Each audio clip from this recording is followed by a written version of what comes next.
How the fuck's it going, everyone?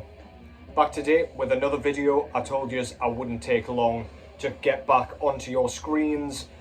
This time I'm going to be doing like a single album review. I've been enjoying doing these, like deep diving a few records that I've wanted to talk about in more depth, and kind of giving my takes, my thoughts, especially on kind of new albums. So that's exactly what I'm going to be doing here again. As you saw in the kind of title, this is going to be a review of the new Blood Incantation single entitled Luminescent Bridge. This came out on the 29th of September, I believe, this year.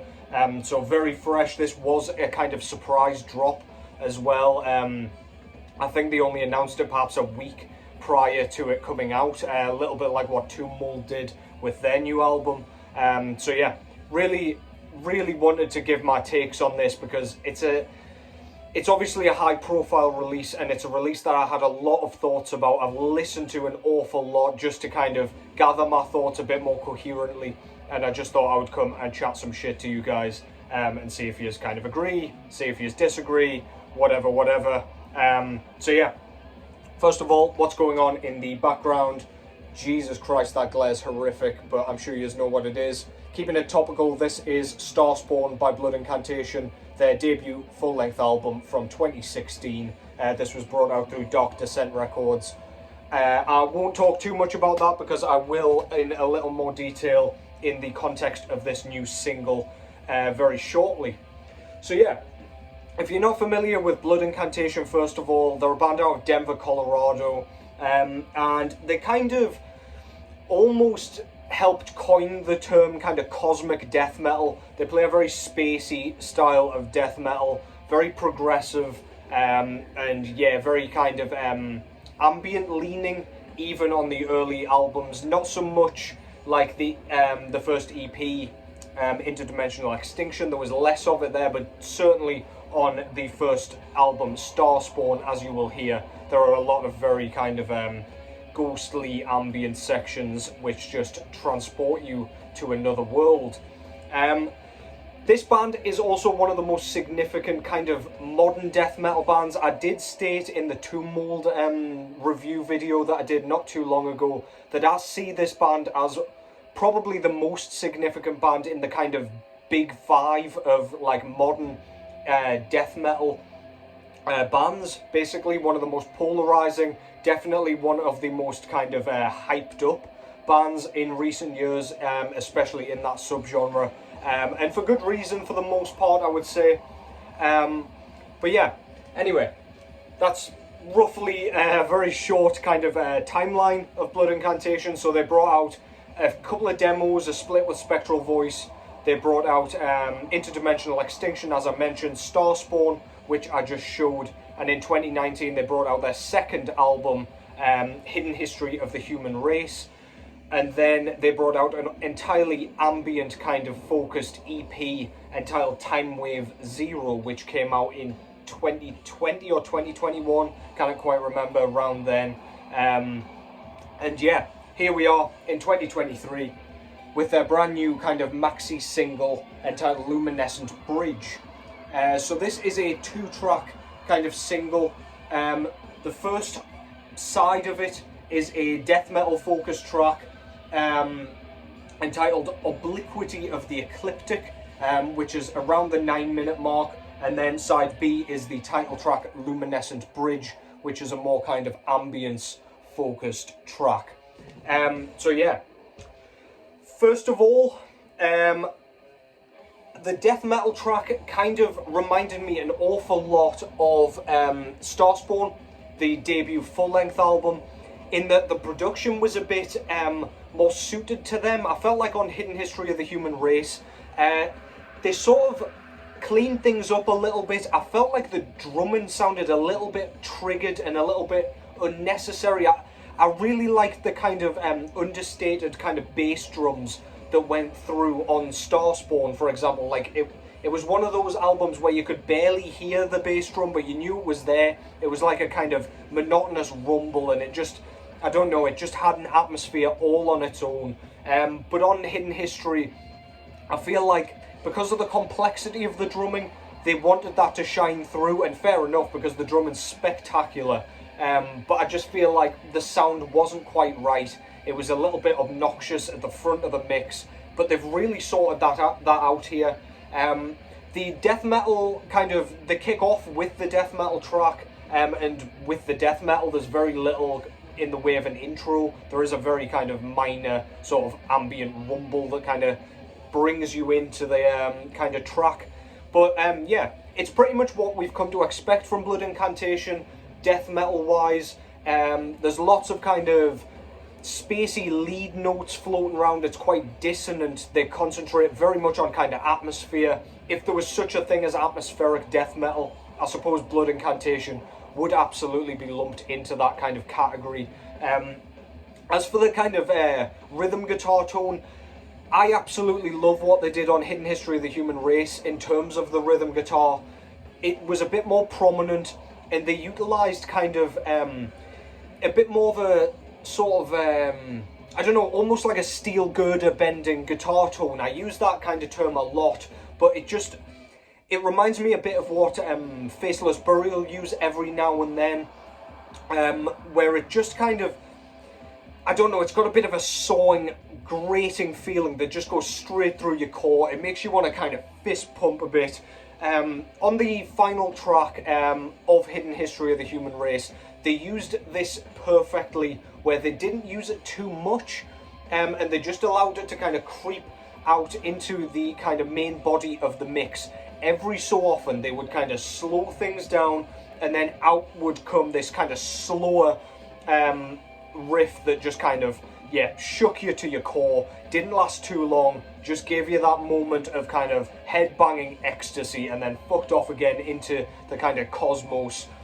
They do this again here, and it really reminded me of that final track on Hidden History. It's nothing we haven't heard before, and yeah, it's pretty much Blood Incantation doing what they do best.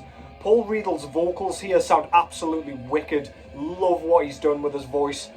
Really like his voice in general, to be honest, but on here it sounds like it's got a bit of a wheezy, whispered edge. It's very like reverberating, as it usually is. It is on Starspawn, it is on Hidden History, but again, kind of cleaned up on Hidden History, in my opinion. This track, of course, Blood Incantation, even on Hidden History of the Human Race, despite the kind of spacey feeling, getting a bit pushed back for my tastes anyway, on there we still got those ambient sections, even if it was in the form of like a kind of Arabic sort of twanging, I don't know, section that we got on like the Giza power plant, for example. They still had it, whereas on here, as you can kind of hear in the background, the lead guitars make a twinkling kind of pretty spacey atmosphere, and that's what they bring back here for this track. It's very ambience based, at least the kind of much slower beginning section of the ambient passage. It's very simplistic, very minimalist, but then we get this like long solo section. It's quite, I don't know, it's quite extravagant, it's very, very emotive, it's very thought-provoking, and it just feels like you're floating around in space, completely like lost, and kind of, it's almost a bit claustrophobic, like you're completely stuck and isolated, and it is really, really well done. It's not like a blistering, like thrashy solo where you can't kind of pick out the notes without rewinding it back. You can hear every note's kind of drawn out, and it just creates such a beautiful atmosphere. It kind of finishes up with that. There's not too much in the way of brutality there. It doesn't remind you of a death metal track. It could have ended up on a prog rock album or anything like that. Not too much distortion or anything to speak of. But yeah, really nice way to close out that track. And it's very, very... And then there's like a kind of, a like ambient outro that just... It doesn't outstay its welcome. It just kind of brings you to a close very nicely. Now on the title track, Luminescent Bridge, we've got a... We were warned about this. It was always going to be a kind of ambient track, but in what form that would take, we didn't really know. They didn't mention in the kind of blurb or description, like what the instruments were going to be, what we were going to expect. Was it going to be entirely synth, or were we going to get some instrumentals going on? And in the end we got a bit of both, which I was pleasantly surprised about. We've got a bit of synth, a bit of guitar, some really nice kind of tom work that's sort of building. It's just, I don't know, like increasing tension and like anticipation for, like, I don't know, like a strong, grandiose finish. It feels like you're on some sort of voyage or journey through space, and it's just really, really cool. It's pretty repetitive, like they repeat the synthy kind of intro quite incessantly. There's some like really nice kind of piano keys going on, some dissonant kind of plucking on the guitars as well. And then comes in this kind of almost Death Doom sort of rhythm section on the drums, which I really liked. It kind of prevented any boredom or tedium from creeping in, and I really appreciated that. Yeah, just really, really cool. And that pretty much sums up that release as quickly as I kind of possibly could. Now, my thoughts on this kind of single here are somewhat convoluted, I want to say, and somewhat, like, I don't know, conflictive. For one, first of all, do I recommend this? Fuck yeah, I do. I really actually liked this. I enjoyed the ambience. I enjoyed every kind of aspect of it to an extent. However, Blood Incantation's garnered, and I mean they've earned this, but they've garnered a huge fan base. They've gotten a lot of praise for doing very little. They're not a super active band. They kind of wait sort of 4 years, 3 and a bit years between releases. The last album we got, or last EP that we got I should say, was entirely ambient, and nobody asked for that. Yet here we kind of get a similar thing. Most of this is ambient. Even in the death metal track, we get mostly ambience, I would say, or I would at least argue. So the first like 3 and a bit minutes is undoubtedly their kind of cosmic death metal style. Lots of lead riffing, some kind of chugging moments, but then we very quickly get thrusted into the ambient passage, which is just completely ambient. Then we've got a sort of ambient guitar solo, which, as I said, didn't really have too much death metal going on in it. So when I've seen people saying that this is one of the best death metal tracks of the year and things like that, I've seen several people saying this, I feel like it's a bit hyperbolized. If a band like, I don't know, Cannibal Corpse, for example, brought out a 2-track single after coming out with an ambient record, I feel like almost all of their fans would have disappeared by now. I just feel like Blood Incantation has such a tremendously kind of, I want to say, biased fan base. Like, they can't do anything wrong. And if this death metal track was a bit more death metal, I would maybe be saying something different, even if the ambience was there. However, the death metal that they do use, it's nothing different, it's nothing new. It reminds me of something from Hidden History of the Human Race. It seems like a left-off from the kind of final 19-minute track from that album. It's got the same ideas, granted a preferable kind of production job, in my opinion. However, yeah, musically and kind of stylistically, to my ears, I don't see what everybody is raving about. I feel like this was Blood Incantation, and this might be me being a complete cynic, and I can be, so like I do apologise, but this feels to me like Blood Incantation trying to maintain the huge fan base that they already had. They want to play ambient, judging by this record. The death metal track isn't nearly as good without that second kind of ambient track, in my opinion. It helps build the atmosphere, it helps make the whole thing more effective, and I think as a death metal track, that just isn't amazing. It's good, and I like Blood Incantation's sound, but I don't think it's where this band's going, and I don't think people will be talking about this come the beginning of next year, for example. I personally really like the ambience. I quite enjoyed Time Wave Zero as well. It's not something I've bought or I would listen to very much, but I didn't hate it. Whereas I'm seeing people who hated Time Wave Zero praising the hell out of this one just because of that tiny bit of death metal at the beginning.